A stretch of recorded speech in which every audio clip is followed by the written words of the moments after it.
Friends, good morning. ಇವತ್ತು ಬೆಳಗ್ಗೆ 6:20 ನಾನು ಆಗಲೇ ಬ್ಲಾಗ್ ಶುರು ಮಾಡಿದೆ. ನಮ್ಮ ಗಿಣಿ ಮರಿಗಳು ಇಬ್ಬರೂ ಬಂದುಬಿಟ್ಟಿದ್ದಾರೆ, ಗಂಡು ಹೆಣ್ಣು. ನಾನು ಯಾವಾಗಲೂ ಹೇಳ್ತೀನಲ್ಲ, ಇಬ್ಬರನ್ನ ತೋರಿಸ್ತೀನಿ ಅಂತ. ಸೊ ಇಬ್ಬರು ಬಂದಿದ್ದಾರೆ, ಊಟಕ್ಕೆ ಕಾಯ್ತಾಯಿದ್ರು. ಅದಕ್ಕೆ ಅಕ್ಕಿ ಮತ್ತು ಅನ್ನ ಹಾಕಿದ್ದೀನಿ. ನಿನ್ನೆ ರಾತ್ರಿ ಇವ್ರಿಗೋಸ್ಕರ ಒಂಚೂರು ಅನ್ನ ಉಳಿಸಿರ್ತೀನಿ ರಾತ್ರಿ ಅಡುಗೆ ಮಾಡಿದ್ರಲ್ಲಿ. ಆವಾಗ ಇವ್ರಿಗೆ ಹಾಕಿದ್ರೆ ಪಾಪ ಬೆಳಗ್ಗೆ ಒಂಚೂರು ತಿಂತಾರಲ್ವ. ನೋಡಿ, ಇದು ಹೆಣ್ಣು. ಇವಳಿಗೆ ಎಲ್ಲೂ ಬೇರೆ ಪ್ರಪಂಚ ಇದ್ರೂ ಬೇರೆ ಕಡೆ ಹಾರ್ಕೊಂಡು ಹೋಗೋ ಅವಕಾಶ ಇದ್ದರು ಪಾಪ ಎಲ್ಲಿ ಹೋಗಲ್ಲ. ಇವಾಗ ನಾವು ನಿಮಗೆ ಗಂಡನ್ನು ತೋರಿಸ್ತೀವಿ. ನೋಡಿ, ಇವನೇ. ಅವನಿಗೆ ಹೆದರಿಕೆ ಆಗ್ತಾಯಿದೆ ಇಲ್ಲಿಗೆ ಬರೋದಕ್ಕೆ. ನೋಡಿ, ಇವನೇ ನಮ್ಮ ಗಂಡು. ಬರ್ತಾನೆ, ಅವನಿಗೆ ಒಂಚೂರು ಧೈರ್ಯ ಬೇಕು.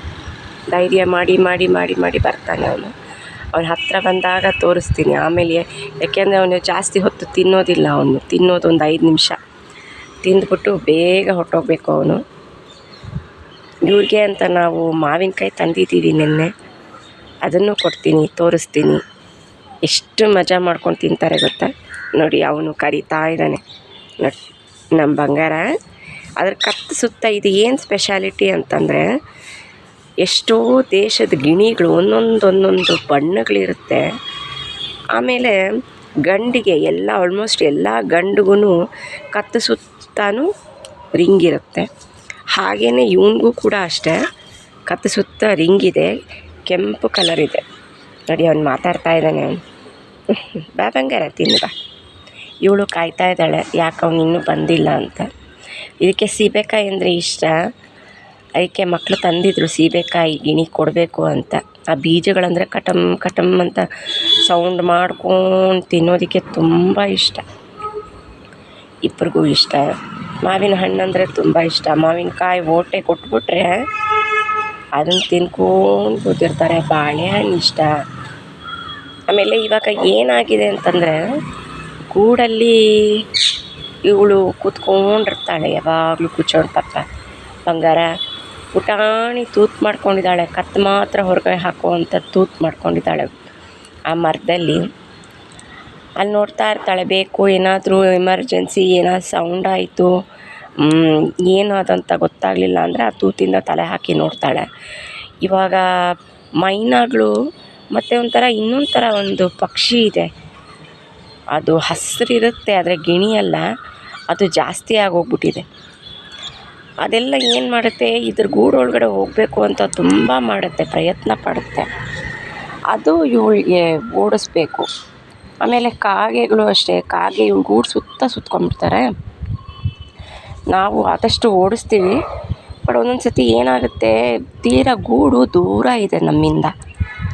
ಆದ್ದರಿಂದ ನೋಡಿ, ಅವನ ಮೆಲ್ಲಿಗೆ ಎಷ್ಟು ಚೆನ್ನಾಗಿ ಬರುತ್ತೆ. ಅದು ಕಾಣಿಸುತ್ತಾ?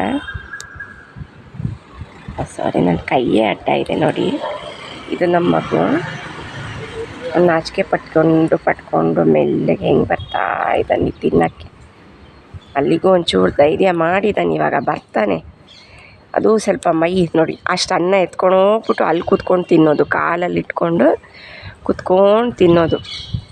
ಯಾಕಂದ್ರೆ ಇಲ್ಲಿ ಭಯ ಅದಕ್ಕಿನ್ನೂ ಸೆಟ್ಟಾಗಿಲ್ಲ. ನಮ್ಮ ಮಗು ಇವಳಿಗೆ ಅಷ್ಟು ಹೆದರಿಕೆ ಇಲ್ಲ. ನೋಡಿ, ನಾವು ಇದನ್ನು ಏನು ಸಾಕಿಲ್ಲ, ಬೇರೆಯವ್ರ ಥರ ಬಂದಿ ಮಾಡಿಲ್ಲ. 4 ಕೋಣೆಯಲ್ಲಿ ಇಟ್ಬಿಟ್ಟು ಅದರ ಪುಟಾಣಿ ಕೇಜ್ 4 ಇದರಲ್ಲಿ ಇಟ್ಬಿಟ್ಟು ಬಂದಿ ಮಾಡಿಲ್ಲ ನಾವು. ಎಲ್ಲಿ ಬೇಕಾದರೂ ಹಾರ್ಕೊಂಬರ್ಬೋದು. ಮತ್ತು ಬೆಳಗ್ಗೆ 6 ಗಂಟೆಗೆ, ಸಾಯಂಕಾಲ 6 ಗಂಟೆಗೆ ನೋಡಿ, ಇವಾಗ ಖಾಲಿ ಆಯಿತು ಕೈಯಲ್ಲಿ, ಮತ್ತೆ ಬರುತ್ತೆ ಇದು. ಬೇಕಾದಷ್ಟು ಜನ ಫ್ರೆಂಡ್ಸ್ ಬರ್ತಾರೆ ಇವ್ರಿಗೆ. ಆ ಫ್ರೆಂಡ್ಸ್ ಎಲ್ಲರೂ ಸೇರಿಕೊಂಡು ಜೊತೆ ಕತೆ ಮಾತಾಡ್ತಾರೆ. ನೋಡಿ, ಅಲ್ಲಿಂದ ಬರೋದು, ಅಲ್ಲೆಲ್ಲೋ ಹೋಗಿ ಕೂತ್ಕೋತಾನೆ, ಅಲ್ಲಿಂದ ಬಚ್ಚಿಟ್ಕೊಂಡು ಮೆತ್ತೆ ಹೆಜ್ಜೆ ಇಟ್ಕೊಂಡು ಬರ್ತಾನೆ. ಮೈಯೆಲ್ಲ ಪುಕ್ಕಕ್ಕೆ ಎದರ್ಕೊಂಡ್ಬಂದ್ಬಿಟ್ಟಿದ್ದಾನೆ ಯಾಕೋ ನಮ್ಮ ಬಂಗಾರ. ನೋಡಿ, ಅವ್ನು ಕತ್ಸುತ್ತ ನೋಡಿ ರಿಂಗು, ಅದೊಂಥರ ಕ್ಯೂಟಾಗಿರುತ್ತೆ. ನೋಡಿ, ಅಷ್ಟನ್ನ ಎತ್ಕೊಂಡು ಹೊಟ್ಟೋಗ್ತಾನೆ. ಪಾಪ ಎತ್ಕೊಂಡು ಹೋಗೋ ಇದರಲ್ಲೇ ಒಂದಷ್ಟು ಬಿದ್ದೋಗ್ಬಿಟ್ಟಿರುತ್ತೆ ಅವ್ರದ್ದು. ಅದೊಂದು ಪಾಪ ಪ್ರಾಬ್ಲಮ್, ಅದು ಕೆಳಗಡೆ ಬಿದ್ದೋಗ್ಬಿಡುತ್ತೆ ಅದು. ನೋಡಿ, ಇವಳು ಇಲ್ಲಿ ಹಾಗೆ ಸೀಬೆಕಾಯಿ ತಿಂತಾ. ಇದೊಂಥರ ಸಾಧು ಸ್ವಭಾವ ಇದು ಬಂಗಾರ. ಇದು ಅದು ಮತ್ತು ನಾನು ನಮಗೋಸ್ಕರ ಕಾಯ್ಕೊಂಡಿರ್ತಾಳೆ ಯಾವಾಗಲೂ. ನಾವು ಯಾವಾಗ ಬಾಗಿಲಿನ ಮನೆಯಿಂದ ಹೊರಗೆ ಬರ್ತೀವಿ ನಮ್ಮನ್ನು ಮಾತಾಡ್ಸೋಕ್ಕೆ. ಇದು ನಮ್ಮ ಹತ್ರ ಮಾತಾಡೋ ರೀತಿಯೇ ಬೇರೆ ನೋಡಿ. ಅವ್ನು ಮತ್ತೆ ಬಾಯೆಲ್ಲ ಆಯಿತು, ಮತ್ತೆ ಅವನು ಎಗರ್ಕೊಂಡು ಬರ್ತಾನೆ. ಇದು ನೋಡೋಕ್ಕೆ ತುಂಬ ಮಜಾ. ಇದು ನೇಚರ್, ಇದು ನಾವು ಯಾರಿಗೂ ತೊಂದರೆ ಕೊಡ್ತಾಯಿಲ್ಲ.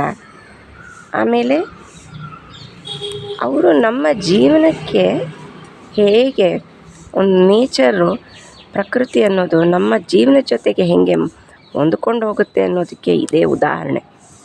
ನಾವು ಪ್ರೀತಿ ಮಾಡಬೇಕು ಅಂತಂದರೆ ಬಲವಂತವಾಗಿ ಹಿಡ್ಕೊಂಡು ಮನೆಯೊಳಗಡೆ ಇಟ್ಕೊಂಡು ಅದಕ್ಕೆ ಕಾಟ ಕೊಟ್ಟು ಮಾಡೋದು ಅವಶ್ಯಕತೆ ಖಂಡಿತ ಇಲ್ಲ. ಇದು ಎಲ್ಲಿ ಬೇಕಾದರೂ ಹಾರಾಡ್ಕೊಂಡು ಬರುತ್ತೆ. ಇದಕ್ಕೆ ಆ ಸ್ವತಂತ್ರ ಇದೆ. ಇದು ನಮ್ಮ ಪ್ರೀತಿಯನ್ನು ಬಯಸಿ ಬಂದಿದೆ. ನಾವು ಅದಕ್ಕೆ ನಮ್ಮ ಕೈಲಾಗಿದ್ದ ಪ್ರೀತಿ ಕೊಡ್ತೀವಿ ನೋಡಿ. ಕೈಯಲ್ಲಿ ಇಟ್ಕೊಂಡು ಒಂಚೂರು ಬೀಳಿಸ್ದೇರ ತಿಂತಾನೆ. ಮತ್ತು ಇಲ್ಲಿ ಹೊಟ್ಟೆ ತುಂಬ ತಿಂದ್ಬಿಟ್ಟು ಆಮೇಲೆ ಹೊಟ್ಟೋಗ್ಬಿಟ್ರೆ ಇನ್ನು ಸಾಯಂಕಾಲ 5:30ವರೆಗೂ ಕೈಗೆ ಸಿಗಲ್ಲ. ಇವನು ಫುಲ್ ಬ್ಯುಸಿ. ಅದೆಲ್ಲಿ ಹೋಗುತ್ತೆ ಪಾಪ ಏನು ಅಂತ ಗೊತ್ತಿಲ್ಲ. ಮೋಸ್ಟ್ಲಿ ಈ ಹೆಣ್ಣಿಗೆ ಬೇರೆ ಥರದ ಊಟ ಅವಶ್ಯಕತೆ ಇದೆಯೋ ಏನೋ, ನನಗಂತೂ ಗೊತ್ತಿಲ್ಲ. ಇವ್ರದ್ದು ಜೀವನ ಶೈಲಿ ಅನ್ನೋದು ನನಗೆ ಅಷ್ಟು ಗೊತ್ತಿಲ್ಲ. ಅಂದರೆ ಎಲ್ಲಿಗೋ ಹೋಗುತ್ತೆ, ಇವನೊಬ್ಬನೇ ಹೋಗೋದು, ಹೆಣ್ಣನ್ನು ಕರ್ಕೊಂಡು ಹೋಗಲ್ಲ. ಹೆಣ್ಣನ್ನು ನಮ್ಮ ವಶಕ್ಕೆ ಬಿಟ್ಟುಬಿಟ್ಟು ಹೋಗೋವಾಗ ಜೋರಾಗಿ ಕೂಕೊಂಡು ಹೋಗ್ತಾನೆ. ನಾವಿರೋವಾಗ ಮಾತ್ರ ಅವಳನ್ನು ಬಿಟ್ಬಿಟ್ಟು ಹೋಗೋದು. ಅಕಸ್ಮಾತ್ ಯಾವತ್ತಾದರೂ ನಾವೆಲ್ಲಾದರೂ ಟ್ರಿಪ್ಗೆ ಹೋದ್ವೋ ಇಲ್ಲ ಮನೆಯಲ್ಲಿ ಇರಲಿಲ್ವೋ ನೋಡ್ಕೊಳ್ತಾನೆ ಅವನು ನಾವು ಮನೇಲಿಲ್ಲ ಅಂತ. ಅವತ್ತಿನ ದಿವಸ ಜಾಸ್ತಿ ಹೊತ್ತು ಹೊರಗಡೆ ಹೋಗೋದಿಲ್ಲ, ವಾಪಸ್ ಬಂದುಬಿಡ್ತಾನೆ. ಯಾಕೆಂದರೆ ಅವನಿಗೆ ಅವನ ಹೆಂಡತಿ ಅಂದರೆ ತುಂಬ ಪ್ರೀತಿ ನೋಡಿ. ಮುಟ್ಬೇಕಾದ್ರೆ ಅದ್ರ ಕಣ್ಣು ನೋಡಿ ಹೆಂಗಿದೆ, ಅದ್ರ ಕಣ್ಣು ಮುದ್ದು ಕಣ್ಣು. ನನ್ನ ಮಕ್ಕಳು ಬಂದರೆ ಇದಕ್ಕೆ ತುಂಬ ಮುತ್ತು ಕೊಡ್ತಾರೆ. ಮಲ್ಕೊಂಡಿದ್ದಾರೆ, ಇನ್ನೂ ಬೆಳಗ್ಗೆ ಅಲ್ವಾ, ಇವತ್ತು ಭಾನುವಾರ ಆಗಿರೋದ್ರಿಂದ ಲೇಟಾಗಿ ತೇಳ್ತಾರೆ. ಒಂಚೂರು 7 ಗಂಟೆ ಅಷ್ಟೊತ್ತಿಗೆ ತೇಳ್ತಾರೆ ಮಕ್ಕಳು. ಆಮೇಲೆ ಎದ್ಮೇಲೆ ಇವಳಿಗೆ ಟ್ರೀಟು. ಇವತ್ತು ಮಾವಿನಕಾಯಿ ಇದೆ, ಮಾವಿನಕಾಯಿ ತಗೊಂಬಂದಿದ್ದಾರೆ ಮಕ್ಕಳಿಗೋಸ್ಕರ. ತಿನ್ನಿಸ್ತಾರೆ ನೋಡಿ. ಅವ್ನು ಕರೀತಾ ಇದ್ದಾನೆ, ಅವ್ನ ಬಾಯಲ್ಲಿ ಖಾಲಿ ಆಯಿತು ಅಂತ ಹೇಳ್ತಾ ಇರೋದು. ಅದು ನಮ್ಗೆ ಇವಾಗ ಆಲ್ಮೋಸ್ಟ್ ಇವ್ರ ಭಾಷೆಗಳು ಅರ್ಥ ಆಗುತ್ತೆ. ನಮ್ಮನ್ನು ಕರಿಬೇಕು ಮನೆಯಿಂದ ಹೊರಗಡೆ ಅಂತಂದರೆ ಆ ಕಿರ್ಚೋ ರೀತಿ ಬೇರೆ, ಮತ್ತು ಊಟ ಬೇಕು ಅಂತಂದರೆ ಹೇಳೋ ರೀತಿ ಬೇರೆ. ಆಮೇಲೆ ಇವನು ಗಂಡಲ್ವಾ, ಮನೆಯಿಂದ ಹೊರಗೆ ಹೋಗುವಾಗ ಅಂದರೆ ಅವನ ಹೆಂಡತಿನ ನಮ್ಮ ವಶಕ್ಕೆ ಬಿಟ್ಟು ನಮಗೆ ಜವಾಬ್ದಾರಿ ಕೊಟ್ಬಿಟ್ಟು ಹೋಗುವಾಗ ಬೇರೆ ರೀತಿಯಲ್ಲಿ ಕೂತ್ಕೊಂಡು ಹೋಗ್ತಾನೆ. P P P P P P P P ಅಂತ ನೋಡಿ. ಇದು ನನಗೆ ಹೇಳ್ತಾ ಇರೋದು.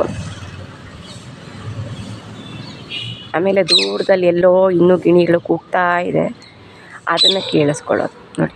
ಅದ್ರ ಜೊತೆ ಸಂಭಾಷಣೆ. ಮೋಸ್ಟ್ಲಿ ಆಫೀಸಿಗೆ ಟೈಮ್ ಆಯಿತು ಅನಿಸುತ್ತೆ, ಬಾ ಅಂತ ಯಾರೋ ಕರೀತಾ ಇದ್ದಾರೆ.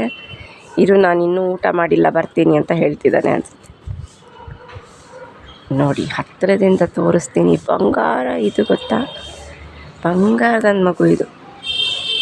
ಅನ್ನ ಇಷ್ಟ ಇವನಿಗೆ, ಏನಾದ್ರೂ ಅನ್ನ ತಿನ್ನೋದಕ್ಕಿಷ್ಟ ನೋಡಿ. ಎತ್ಕೊಳ್ತಾನೆ ಕಾಲಲ್ಲಿ ಒಳ್ಳೆ ಏನು ಹಿಡ್ಕೊಂಡು ಗ್ರಿಪ್ಪು ಗೊತ್ತಾ ಅದಕ್ಕೆ. ಆಯಿತು ಊಟ ಆಲ್ಮೋಸ್ಟ್. ಇವಾಗ ಟೆನ್ಷನ್ ಜಾಸ್ತಿ ಆಯಿತು, ಹೋಗೋ ಟೈಮ್ ಬಂತು ಆಫೀಸ್ಗೆ.